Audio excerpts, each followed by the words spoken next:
I came to Canada from India 3 years ago, with my husband, with dreams, with one suitcase and a heart full of hope. I thought I was starting a new life. What I did not know was that 3 years later I would be sitting alone in an empty apartment. Bank account negative. Credit score 300. If you do not know what 300 means, it is the lowest a credit score can almost go. It means no apartment, no car loan, no credit card, nothing. It means the system has decided you are invisible. I came to this country with my husband, and he left me with nothing. But I am not telling you this story because it is sad.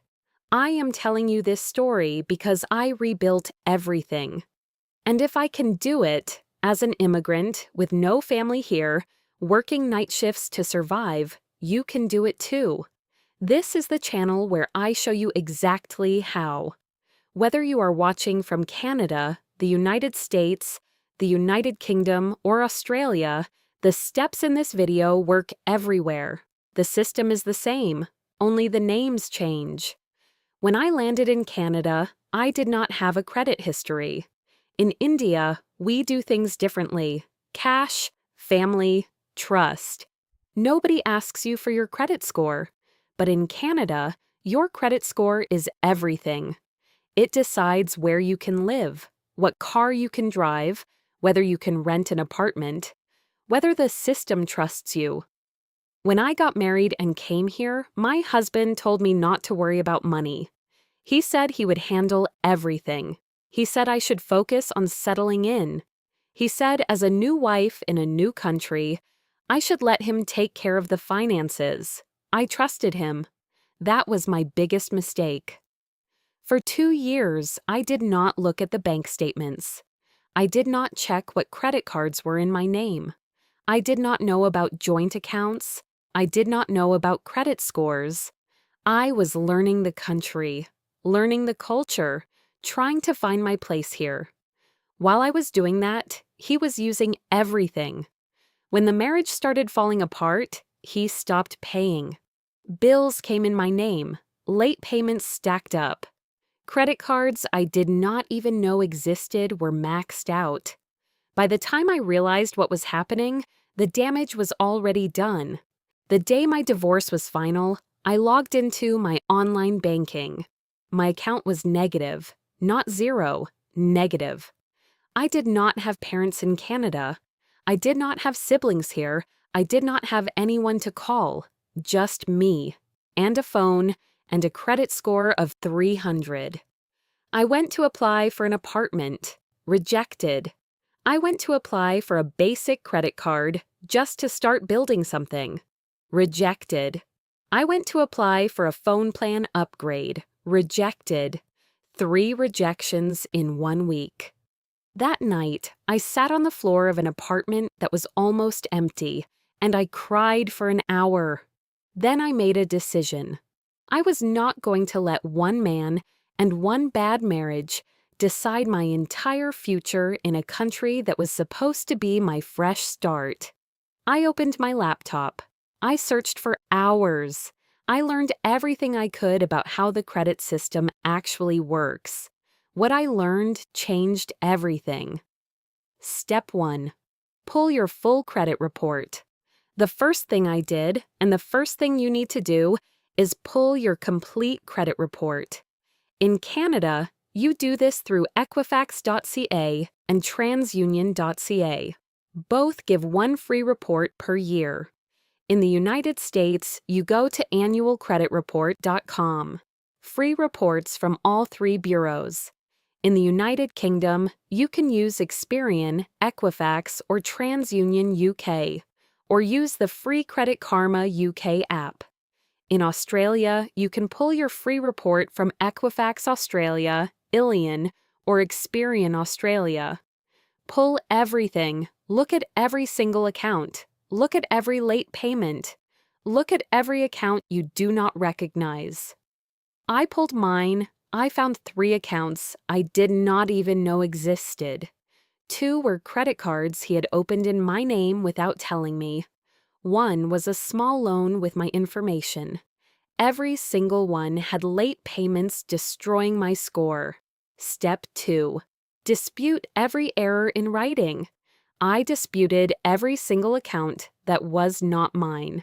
The process is the same in every country. You go to the credit bureau website, you file a dispute online, you explain what is wrong, you attach any proof you have, free, online, takes 20 minutes per dispute.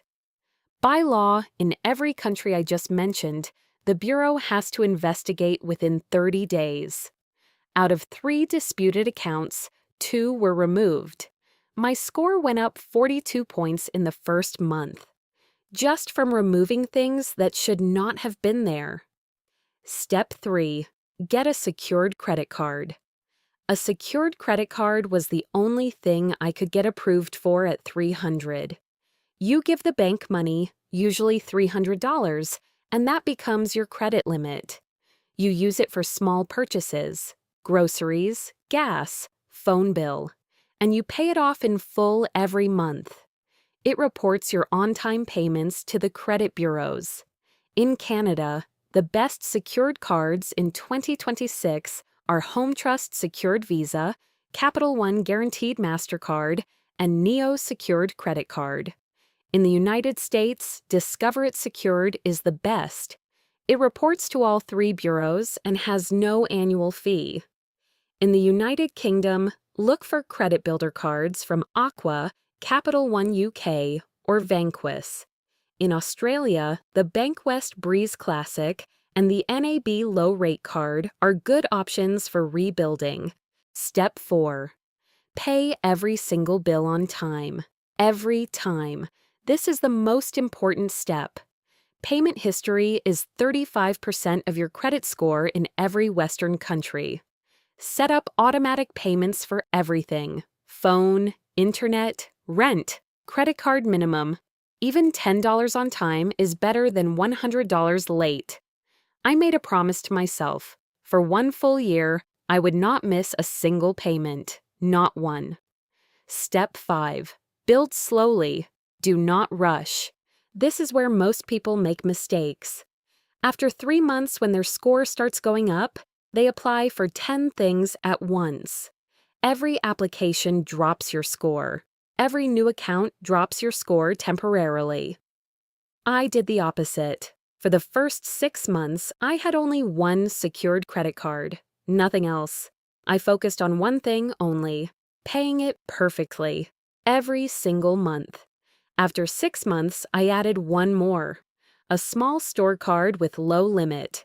After 12 months, I added 1 more, a regular unsecured credit card from a real bank. Slow and steady. That is how credit gets rebuilt. It has been almost 2 years since the day I sat on my apartment floor crying. Today, my credit score is over 700. I have my own apartment. In my own name. No co-signer needed. I have a credit card with real cashback rewards. I have a savings account that is not negative anymore.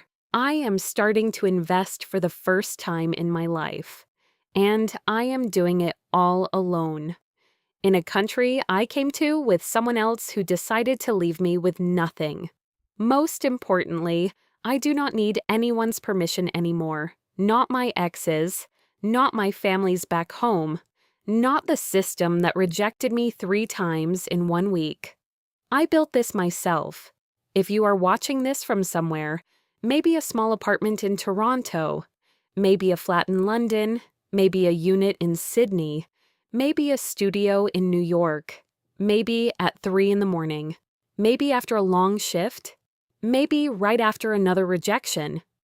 I want you to know something. You are not invisible. The system might say no right now, but that no is temporary. Every step I shared in this video, they all work. They worked for me. They will work for you. Whether you are an immigrant, whether you are divorced, whether you are starting from negative, you can rebuild. I post a new video every Tuesday and Thursday covering exactly what to do with your money after divorce. Real numbers, real steps, no sugarcoating. Subscribe to this channel so you do not miss the next video. And drop a comment below.